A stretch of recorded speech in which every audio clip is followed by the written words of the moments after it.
Hello, नमस्कार, good morning. स्वागत आप सभी का आपके अपने YouTube channel Ambedkar classes Jhunjhunu में। आज इस वीडियो में हम 3 जनवरी 2022 का करंट अफेयर्स डिस्कस करेंगे, जो कि आपके SSC, railway group D, NTPC, RBC, RS, Rajasthan police, DSSB और अन्य जितने भी प्रतियोगी परीक्षाएं हैं उन सभी के लिए बहुत ही महत्वपूर्ण है। आज की हेडलाइंस हैं: ओबी सम्मान 2022, मुक्त व्यापार समझौता शुरू, ध्यानचंद स्पोर्ट्स यूनिवर्सिटी की आधारशिला रखी गई, ऑल इंडिया रेडियो ने 6 भाषाओं में प्रसारण किया। तो ये आज की हेडलाइंस हैं। इसी प्रकार से डेली करंट अफेयर्स और राजस्थान में होने वाले प्रतियोगी परीक्षा की आप तैयारी करना चाहते हैं तो आप मेरा यूट्यूब चैनल ज्वाइन कर सकते हैं, अम्बेडकर क्लासेज झुंझुनू। और मेरा टेलीग्राम चैनल है संदीप टंडन, जहाँ पर विभिन्न प्रतियोगी परीक्षाओं से संबंधित नोट्स उपलब्ध करवाए जाते हैं। तो आइए शुरू करते हैं।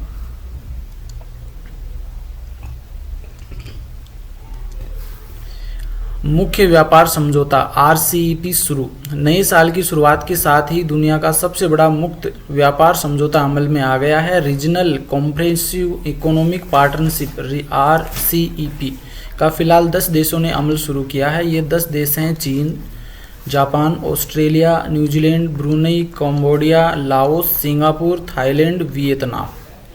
आरसीईपी में वैसे कुल 15 देश शामिल हैं। इन देशों का दुनिया के कुल जीडीपी में योगदान 30% है। दक्षिणी कोरिया 1 फरवरी से इस समझौते में शामिल हो जाएगा। इंडोनेशिया, मलेशिया, फिलीपींस और म्यांमार ने भी इस करार पर दस्तखत यानी कि हस्ताक्षर किए हैं, लेकिन अभी उनके यहाँ अनुमोदन की प्रक्रिया पूरी नहीं हुई है। यानी कि टोटल वैसे तो 15 देश हैं, लेकिन इसमें 10 देश शामिल हुए हैं। आरसीईपी में शामिल देश एक दूसरे को वस्तुओं के कारोबार में शुल्क में 90% तक की छूट देंगे।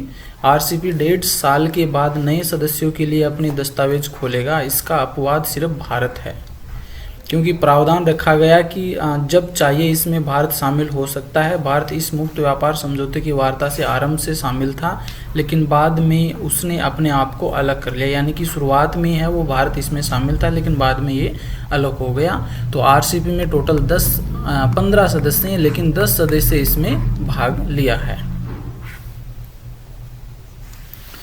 नेक्स्ट है अमृतपाल सिंह मान को ओबी सम्मान। भारतीय मूल के ब्रिटिश नागरिक और पंजाब रेस्टोरेंट के मैनेजिंग डायरेक्टर अमृतपाल सिंह मान को ओबी ने सम्मानित किया है। अमृतपाल सिंह ने कोरोना वायरस शुरू होने से लेकर अभी तक 2 लाख से अधिक भोजन पैकेट बांटे हैं। वह नववर्ष सम्मान सूची 2022 में महारानी द्वारा सम्मानित किए जाने वालों में भी शामिल हुए थे। अमृतपाल सिंह मान कई वर्षों से इंग्लैंड के एनजीओ के साथ मिलकर बेघर, सशस्त्र बलों और कलाकारों को दान और संगठनों का समर्थन कर रहे हैं। यानी कि अमृतपाल सिंह ये भारतीय मूल के हैं, ब्रिटिश नागरिक हैं, पंजाब रेस्टोरेंट के मैनेजिंग डायरेक्टर हैं। इन्हें ओबी मान से सम्मानित किया गया है और इन्होंने कोरोना वायरस जब शुरू हुआ था उस समय से लेकर अब तक 2 लाख से अधिक भोजन पैकेट बांटे हैं। 2022 में महारानी द्वारा भी ये सम्मानित किए जा चुके हैं। अमृतपाल सिंह ये कई सालों से इंग्लैंड में एनजीओ के साथ कार्य भी कर रहे हैं। पीएम मोदी ने मेरठ में मेजर ध्यानचंद स्पोर्ट्स यूनिवर्सिटी की आधारशिला रखी। प्रधानमंत्री नरेंद्र मोदी ने रविवार को उत्तर प्रदेश के मेरठ में मेजर ध्यानचंद स्पोर्ट्स यूनिवर्सिटी की आधारशिला रखी। प्रधानमंत्री कार्यालय की ओर से जारी एक आधिकारिक बयान के अनुसार विश्वविद्यालय की स्थापना मेरठ के सरदना शहर की सलावा और केली गांव में लगभग 700 करोड़ रुपए की अनुमानित लागत से की गई है। तो ये करंट जीके के हिसाब से बहुत ही इंपॉर्टेंट क्वेश्चन बन सकता है कि मेजर ध्यानचंद यूनिवर्सिटी की आधारशिला किसके द्वारा रखी गई, पीएम मोदी के द्वारा। कहाँ पर रखी गई? तो ये उत्तर प्रदेश के मेरठ में रखी गई है और लगभग 700 करोड़ रुपए की अनुमानित लागत से ये किया गया है। ऑल इंडिया रेडियो ने अपनी प्रसारण अवधि दोगुनी करने का फैसला किया है। ऑल इंडिया रेडियो AIR के बाहरी सेवा प्रभाग ESD ने अंतर्राष्ट्रीय स्तर पर अपनी पहुंच को मजबूत करने के लिए एक महत्वपूर्ण फैसला लिया है। प्रभाग 6 पड़ोसी विदेशी भाषाओं में सोमवार से अपने प्रसारण को बढ़ाने जा रहा है। इन 6 भाषाओं में दरी, पश्तो, बलूची, मंदारिन, नेपाली और तिब्बती शामिल हैं।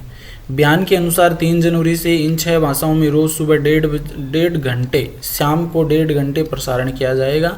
अपनी वैश्विक पहुंच को विस्तारित करने के लक्ष्य के साथ ESD प्रतिदिन 17 भाषाओं में कार्यक्रम का प्रसारण करता है। यानी कि ऑल इंडिया रेडियो है, ये अपनी प्रसारण अवधि दोगुनी करने का फैसला किया है। तो प्रभाग ने 6 पड़ोसी विदेशी भाषाओं में सोमवार से अपना प्रसारण बढ़ाने जा रहा है और इसमें 6 भाषाएं कौन सी हैं? दरी, पश्तो, बलूची, मंदारिन, नेपाली और तिब्बती। और नेक्स्ट हम कुछ करंट अफेयर से संबंधित इंपॉर्टेंट क्वेश्चन है वो डिस्कस कर लेते हैं। किस भाषा के लिए दया प्रकाश सिन्हा को साहित्य अकादमी पुरस्कार 2021 के लिए चुना गया है? तो हिंदी भाषा के लिए दया प्रकाश सिन्हा को साहित्य अकादमी पुरस्कार 2021 के लिए चुना गया है। केंद्र सरकार ने कितने राज्यों में विधानसभा चुनाव से पहले चुनावी बॉन्ड की 19वीं किस्त जारी करने को मंजूरी दी है? तो 5 राज्यों ने ये मंजूरी दी है। किसके मुताबिक वर्ष 2021 में भारत में लगभग 126 बाघों की मृत्यु हुई है? तो राष्ट्रीय बाघ संरक्षण प्राधिकरण के अनुसार 2021 में लगभग 126 बाघों की मृत्यु हुई है। प्रधानमंत्री ने किस राज्य में 11,000 करोड़ रुपए की जल विद्युत परियोजनाओं का उद्घाटन और शिलान्यास किया? तो ये हिमाचल प्रदेश में किया है। किस राज्य सरकार ने ई रूपी को लागू करने के लिए NPCL और सेबी के साथ भागीदारी की है? तो कर्नाटक सरकार ने ई पूरी को लागू करने के लिए NPCL और सेबी के साथ भागीदारी की है, समझौता किया है। पर्यावरण, वन और जलवायु परिवर्तन मंत्रालय के रूप में किसे वन महानिदेशक विशेष सचिव नियुक्त किया गया है? तो चंद्र प्रकाश गोयल को वन महानिदेशक और विशेष सचिव नियुक्त किया है। प्रधानमंत्री ने राष्ट्रीय ब्लॉकचेन परियोजना के तहत किस IIT संस्थान में ब्लॉकचेन आधारित डिजिटल डिग्री लॉन्च की है? IIT